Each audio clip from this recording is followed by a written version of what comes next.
We're starting over for the 2026 college football playoff format because nobody can seem to agree. Plus, June is the new recruiting month. We'll check in on schools from around the Big Ten there. And it's Nebraska's win total this time. It's a new episode of the Locked On Big Ten Squad. You're talking ball with the Big Ten Squad, sponsored by Game Time. From USC to Ohio State, from Michigan to Oregon, from Nebraska to Washington, it's the local experts of the Locked On Podcast Network bringing you scoops, breakdowns, and the most comprehensive preview of the upcoming Big Ten weekend. No hurt feelings and thin skin allowed. Squad up, you're part of the Big Ten Squad.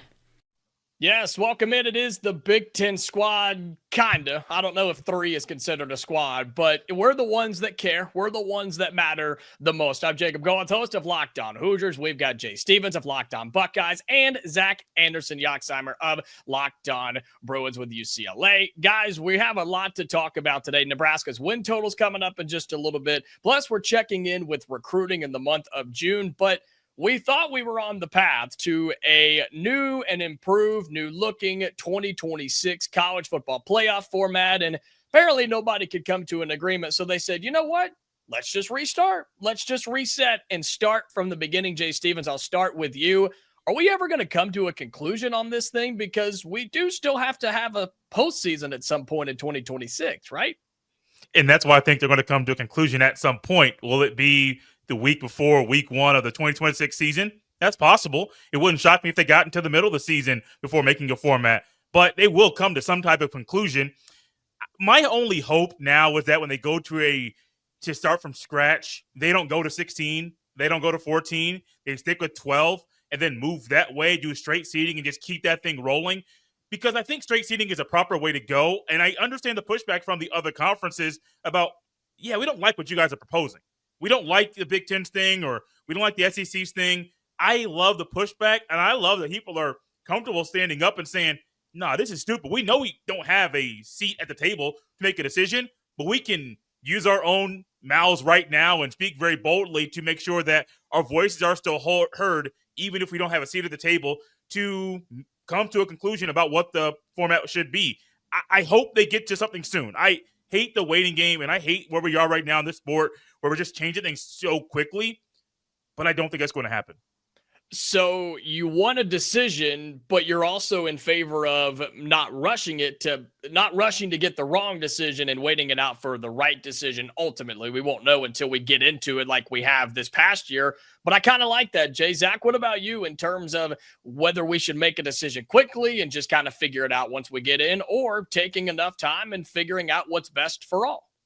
I mean, did we really think they were going to figure this out and do it correctly? If greed wasn't in play, if the Big Ten and the SEC weren't running the conversation, I mean, it was the NCAA. True. Now it's become the Big Ten, the SEC conversation. Why would they think 4 bids for the Big Ten, 4 bids for the SEC, that model in a 16-team playoff, would that work? I'd be okay with a 16-team playoff. I don't have any problems with a 12-team playoff. But the 5 bids and 11, I think that's better. I think if it's a straight seeding, it's better. There should not be auto bids other than just 1 per conference and earn your way in. It's the bigger conversation, which has been brought up, I think, by Brett Bielema. Play 9 conference games. Let's get some standard of scheduling. Now, say you have a Power 5, Power 4 team on the schedule, and they're bad. That's one thing. But we have such an imbalanced schedule across the country that we're not really comparing the same thing. And it's like, oh, this conference is better. It's like, really? Are they not? I think the playoff schedule could be 16 with the 5 and 11, but under no circumstances should conferences get 4 teams in. Because what if the Big Ten or the SEC is a down year? How do you divide the tiebreaker if there's 3 teams in 4th place? Right? Is the Big Ten championship game just going to be 2 4th place teams playing in a play-in game? Right? Well, what is this? I don't think that's the way. And will we get rid of championship games in conferences? Like, are those even relevant anymore? I don't really know. 16's okay. Of course, I've watched a lot of FCS football, so I think 24 teams is funny to watch. I'm not sure if it'll work at the FBS level. So I just wonder where that goes. What do you think, Jacob? Yeah, it's just, you bring up a lot of points about conference championship games going away and trying to have automatic bids, because if you let 4 of them in, the 5th one's going to be upset. It's the same thing we talked about on the whole, right, of going from 4 to 12, 16 or whatever. It's like, okay, the team left out still going to be upset. And there will be years, like you said, Zach, where the SEC maybe deserves 6 or 7 teams in, but maybe there's a year they only deserve 2. And I just find it fascinating that the Big Ten and the SEC both agreed on 4 automatic qualifiers for each other, 2 for the ACC and the Big 12, who, of course, raised, a lot of commotion about that and disagreement. And then what Brett McMurphy said, which is what we're basing this whole conversation off of, the SEC said, we actually slept on it, and we actually want the 5+11 model. We don't want guaranteed bids. It's confusing. And so my concern is, they're saying, okay, let's clean the slate. Let's go take a vacation. Let's come back and have this conversation again. What's going to change? What's going to change? And if every conference in the Power 4 and then all the Group of 5 just hold their ground and say, nope, we're not budging, sorry, then what do we do, guys? I genuinely don't know how this is all going to play out. This feels like siblings in like a big family where you're like, okay, you have chores. And then it's like that older siblings try to agree. All right, you guys get the terrible chores and we'll take the easy chore. And then one older sibling changes their minds. Actually, I want that chore because we'll be done quicker. And that's how they're kind of splitting out the bids per conference. Like, okay, we're in agreement, Big Ten, SEC. Then there'd be a Big Ten, SEC challenge. I'm not sure if you saw that potentially, if that's going to go down the road. But we just can't seem to agree. I don't know why we're flip-flopping, but for some reason the SEC changed their mind. I just wonder which way it's going to go. Yeah, and reminder for fans who are watching or listening, December 1 is the deadline for finalizing the 2026 college football playoff format. I don't know what happens if that doesn't happen by December 1. What are they going to do? But here's something that McMurphy said that I think is fascinating. It's the SEC who says they want more emphasis on the strength of schedule, but those within in this circle, they said, okay, that's fine, but it's still going to be a beauty contest, an opinion based on who gets in and who gets left out. Jay, your thoughts on it being more strength of schedule, funny enough, coming from the SEC. Yeah, you read my mind. Strength of schedule to me for the SEC. There are years that the SEC can't have an argument saying, yeah, our 8 games conference schedule is very, very tough, and it's tougher than any other conference's conference slate. I can get that. Once they take the FCS team off the schedule, then I'll buy into that for that conference. And I'm a lover of SEC football. Like, I'm not like a hater, but I just can't stand the fact that you would say that when you're comfortable playing a school that's not even at your same level. Even a bottom feeder FBS school would make a whole lot more sense than an FCS school that's not anywhere close to being competitive. They're not playing the FCS national champions. They're not going down south to play. You're playing teams you can beat by 50 before your biggest rivalry game, and that's been happening for a very long time. So I find it weird. I would love some way to unify the schedules across the country. I think all of us would agree with that. I don't think that would happen anytime soon. I don't have any faith in these conferences, the SEC or the ACC, to say, well, let's play 9 conference games. I don't think it's going to happen at all. But I think at some point they're going to get a lot of coaches to say, we need to do this for ourselves. And so once the coaches collectively say, yeah, let's go to 9 conference games, I think that's when the conferences will do that. But if you got a cupcake out there and you're going to be able to win that game easily, if I'm a coach, I might be inclined to play that game just because it's an easy win. Yeah. Zach, your thoughts on this before we move to recruiting? Again, all of this has to be finalized for the 2026 playoff, which is wild to me that we're a year away from that happening and we still don't even know what the format's going to be. But December 1 is the deadline. Question is, do they get it done? Will they get it done? I think they do. Will they change it after they get it done? Probably. But I do think if you go with the strength of schedule SEC talk, it's just like, what are you talking about? That's just a joke. That's laughable that you play FCS schools, 8 conference games. Like, what makes that 9th game so much tougher than a random road game? It's that random road game against somebody late in the season, early wintry conditions that just makes it tough for some of these schools compared to those, SEC games. Not that it's bad or anything. My dream scenario is you play 9 conference games. You play one power conference team. And the other 2, you get a cupcake and a group of 5 or power conference. You do whatever you want. But everybody has to spread the wealth, go find that FCS program to donate money to. And then I think that would be, you mix it in, you stagger the games. So you have good games week 1, week 2, week 3, week 4. And that would be a blessing in disguise. I don't know. It seems simpler than what they're making it to be, but money and TV drives it all. And nobody is coming to an agreement yet, and they have until December 1 to see if they do. As long as the SEC and Florida get left out of the playoff, that's all we care about, right, Brandon? Well, we'll talk a little bit of recruiting around the Big Ten for our three schools in particular, maybe our rivals as well, and how we feel about June now being the month for recruiting. That's all coming up here on the Locked On Big Ten Squad. Today's episode of the Locked On Big Ten Squad is brought to you by Monarch Money. Do you ever check your bank account and wonder, man, where did all my money go? Between dining out, online shopping, and entertainment, it's easy to lose track. And that's where Monarch Money can come in. They're your personal CFO, giving you full visibility and control over your finances. Monarch Money isn't just a budgeting app. It's a complete financial command center. You can track all your accounts, your investments, and your spending in one place. So you stop just managing your money and you start building a little bit of wealth. And my comparison or my example I always use is if you have a spouse, if you have someone who you're trying to build a savings account with or manage your investments or just have a little money on the side, Monarch Money can help you control all of that. You put all in one place to go, Monarch Money, okay? All the arguments are gone. No more worrying about it. Monarch Money is the place for you. So take control of your finances right now with Monarch Money. Use the code LOCKEDONCollege at monarchmoney.com for 50% off your first year. That's monarchmoney.com, code LOCKEDONCollege for half off your first year. All right, we continue on with a Locked On Big Ten Squad, Little Ten Squad, a three-man show. I don't know what we're doing here, but we got lots more to talk about here on this week's episode. And we're talking a little bit of recruiting because we're now going towards the end of June. I know some schools still have some big official visits to wrap up at the end of this month, but guys, June is now the month. I know you've all been talking about it on your shows. We have been on Hoosiers as well. It's just a little weird, right? With June being the big month rather than July and getting into the fall. And it seems just a little bit off, Jay Stevens of Locked On Buckeyes. How's it been for you guys in Columbus? It's been a little slower than I think a lot of Buckeye fans would like because Ryan Day has been very picky with the guys that he's extended offers to and extended official visits to. And Ohio State had a big official visit weekend.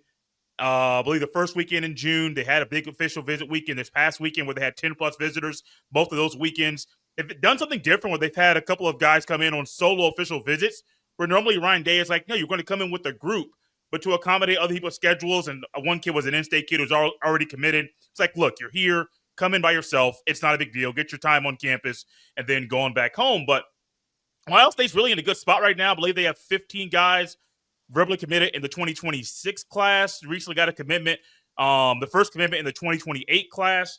A young man from Tampa, Elijah Newman Hall. They also have a young man, Sincere Johnson, committing today. By the time this comes out, he may have already announced his commitment. But he's a Glenville High School kid right there in Cleveland. It's really down between Ohio State and Alabama. Those are the two schools that are competing for him right now. And it's been fun to see Brady Edmonds from out there in California come to Ohio State. He was there for almost a week, was at 3 recruiting camps and took a visit to a Children's Hospital there in Columbus, donated some books and some stuff to the youngsters there. So already kind of leading in that way, even though he's not a Buckeye yet. But it's been a little slow. I say slow because normally I would have thought Ohio State would have had 20 to 22 guys committed already. But they're taking a slow, methodical approach, kind of just doing it at their own pace. And I hope it works out for Ohio State. I am a little nervous right now because of the way things have gone, but I got faith in Ryan Day to get this thing done.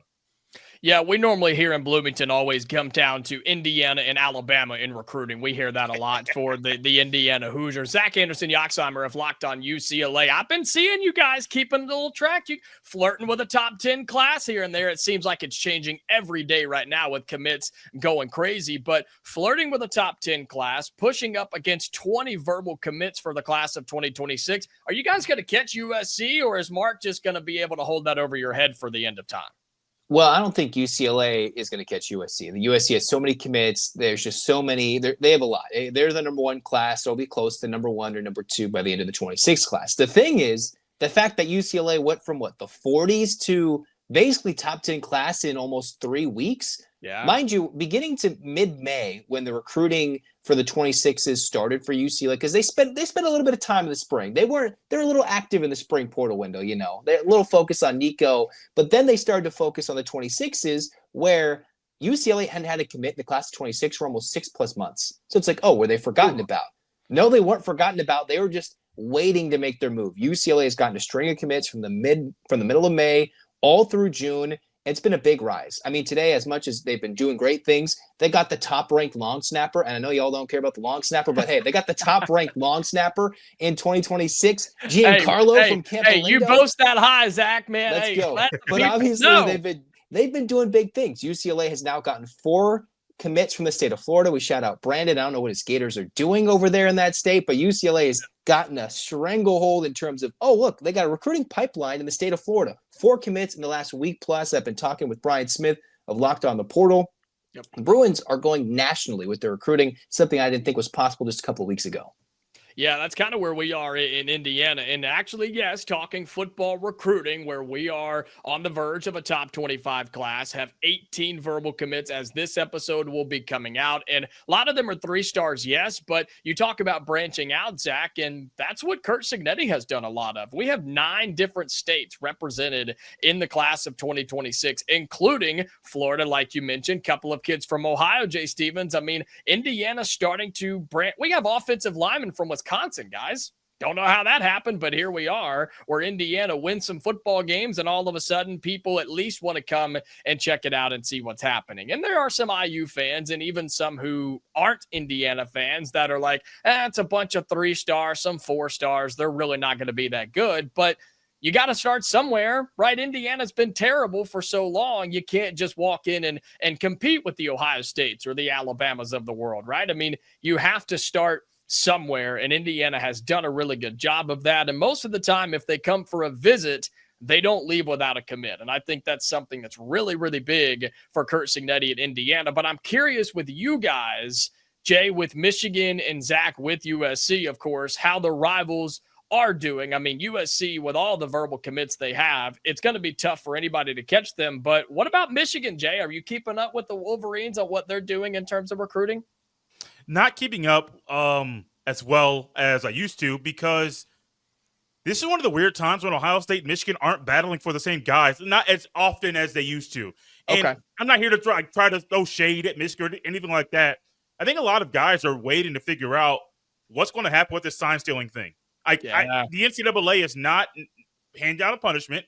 I'm sure Michigan's waiting for something to happen, and I do know that it's hurting their recruiting, in a little bit. Now, at the end of the day, do I think Michigan can have a top 10 recruiting class? Yes. I still think Ohio State will have a higher recruiting class, 1, 2, or 3, probably in somewhere in that nature. But I feel bad for these kids, man, because if I was a Michigan kid in any part of the state and I grew up all my entire life waiting to go to Michigan, but all of a sudden I'm waiting to find out if they have to lose scholarships or will they miss opportunities to play in the postseason or play in bowl games, I'd be nervous, because that's what I want to play in college football. I want to play in the playoff.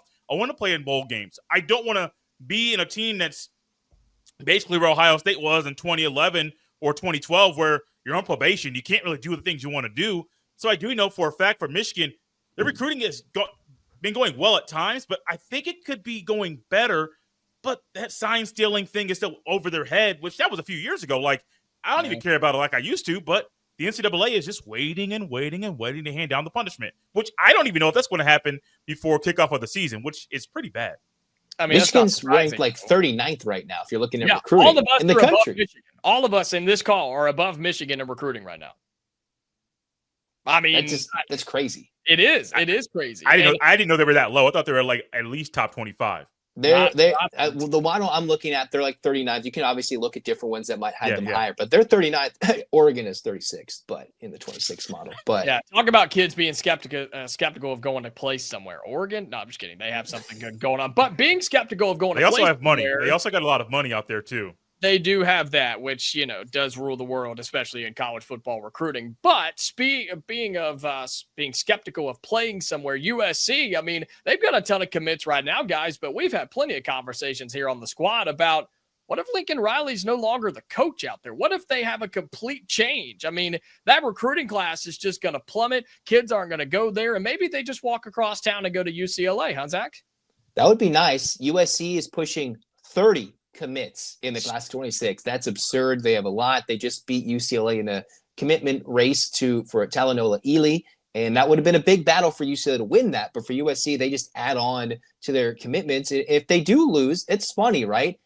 Lincoln Riley's ability to get all these kids to commit to USC, despite what we believe is him on a warming seat or a hot seat. I'm not sure where you guys are on, but if you're thinking of Big Ten coaches on the hot seat, Lincoln Riley's there. For him to get all the support, if they lose this year, if they don't succeed, do they keep them based off this class? Or do all these kids decommit, as you're mentioning, Jacob? I would think there's kids, a couple, not a whole class, but one or two that would reconsider and flip closer to Saturday. Does that mean they go to UCLA? They get more money, something similar in a better spot with a coach and with a longer leash? Maybe, but they lose. I'll reap the benefits. Change those colors. Blue and gold. We'll welcome you into UCLA. But it is a fascinating topic that USC's right there. Does that extend Lincoln Riley a year, even if that doesn't mean a good year in 25?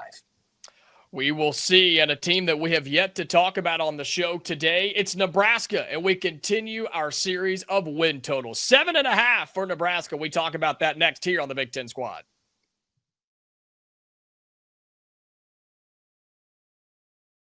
All right, it's our favorite segment of the week. We're talking win totals. We did Iowa last week, is that right? And now we have Nebraska. It's the last team with our friends over at FanDuel. Be sure you check them out at FanDuelSportsbook.com. It's the last team with a 7.5 win total before we move up to 8.5, guys. And for the fans who are watching and listening who have not looked at Nebraska's football schedule, I don't know who they talked to. I don't know who they paid. I don't know who they kissed to get the schedule that they have. But 4 true road games, guys. 4. That's it. And one of them is Minnesota.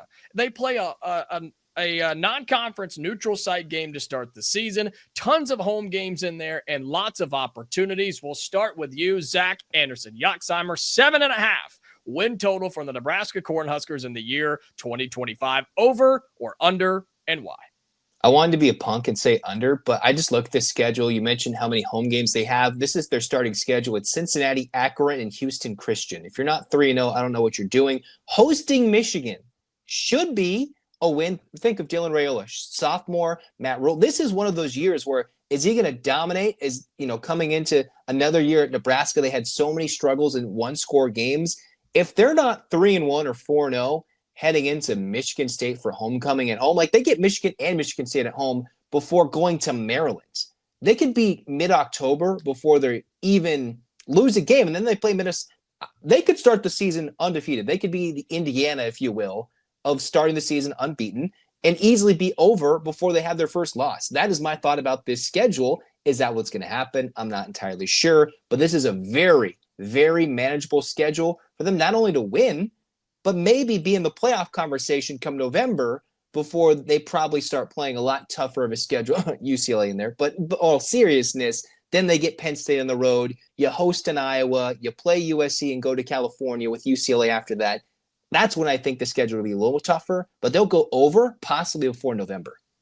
Dang, over 7.5 for Nebraska. Reminder, that game against Cincinnati in week 1 is on Thursday night. That is August 28th. That is at Arrowhead. So you would expect them to have the majority of the fans, but you never know. UC fans are kind of wild up there in Cincinnati. And so, they have Cincinnati. You mentioned it. Akron at home, Houston Christian at home, Michigan at home, Michigan State at home. 4 straight road games is crazy. Home games. Yeah, I mean, it's ridiculous. Then at Maryland, at Minnesota, home for Northwestern, home for USC, at UCLA, at Penn State. Of course, that's difficult. And then home versus Iowa. I mean, Jay Stevens of Locked On Buckeyes, all they got to do is win 1 or 2 road games and take care of business at home, and they may be an 8 or 9 win team this year. Yeah, I'm thinking that they're going to be 8 or 9 wins easily, going with the over 7.5 wins. It's weird because when I think about Nebraska, I still think they're in that period where you think they have the talent, but is this the year they put it all together? And I want to lean towards yes. And I'll lean towards yes, they do it. But even if they don't put it all together, they're going to get 8 wins just walking through the door, just walking through the gate to get to the field. I don't understand how that schedule got so easy. I truly have no idea. And I get, like, you have 18 teams in the conference. It's hard to put a schedule together. You want to make it as even as possible, and maybe you want to try to put teams together that are even. But Nebraska's had the talent over the past couple of years. Even in the Scott Frost era, they had the talent.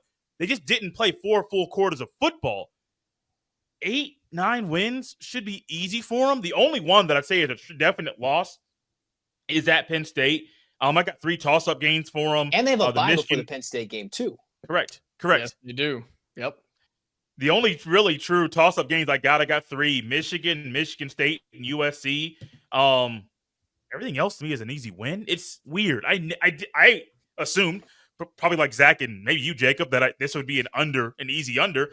But then before the show, I'm putting my notes together, and I'm like, wow, I have to go over with Nebraska, and I didn't want to do that because I'm still maybe a little salty that Dylan Raiola kind of hung Ohio State out. Hey, I want to play for you. No, I'm going to stay with my uncle here at Nebraska, where you probably should have committed all along. I think he committed to Georgia and then decommitted, then to Ohio State, decommitted, and then went to Nebraska. And I'm thinking, stay with your family. It makes a whole lot of sense. Don't play with people like this because they want to come back to hurt you when you're on the field. I love old school hatred and having grudges when picking over and unders for teams. I absolutely love it. You mentioned that there is a bye week before the road game at Penn State. I believe there's also a bye week in between the Michigan and Michigan State game where they play Michigan September 20th, bye week, then the home game against Michigan State. I mean, this is wild to me, guys. I mean, it's unbelievable. But yeah, I don't believe in Nebraska as a team, but I believe in their schedule. They'll beat Cincinnati. That's the perfect way to say it, Jacob. We're not sure. We don't want to do it, but if we go under, that's a bolder take. What's bolder, saying they're under or that they'll be playoff contenders in November, just off the schedule? Ooh. I mean, or playoff contenders heading into like the bye week before Penn State. Like they should realistically be in the contention.